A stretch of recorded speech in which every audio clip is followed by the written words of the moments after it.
შემდეგი ვიდეო გადაღებულია ბრიტანეთში, სამსახურის ოფისში, დერეფნებში და შემოსასვლელებში. ეს ვიდეო ჩაწერილია ღამის 3 საათზე, როდესაც ოფისში არავინ არის, მაგრამ რაც შიგნით მოხდება, ნამდვილად გაგაოცებთ. ეს ვიდეო არის 2012 წელს გადაღებული, ამიტომ ვერც AI და ვერც დადგმული ვერ იქნება. უბრალოდ უყურეთ.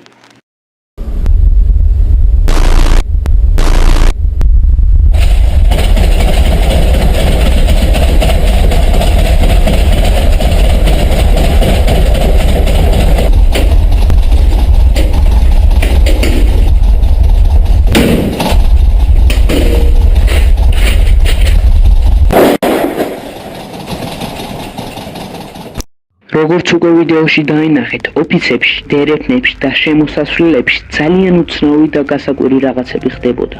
პირადად მე ვერანაირ მიზეზს ვერ ვხედავ, რომ ეს ვიდეო დადგმულია. თანაც 13 წლის წინ არის ეს ვიდეო ჩაწერილი, ამიტომ AI და ხელოვნური ინტელექტი უბრალოდ არ იყო მაგ დროს და ამ ყველაფერს ვერ გააკეთებდა. საინტერესოა თანამშრომლების და დაცვის რეაქცია ამ ყველაფრის შემდეგ. თქვენ რას ფიქრობთ, მეგობრებო? დამიწერეთ კომენტარებში.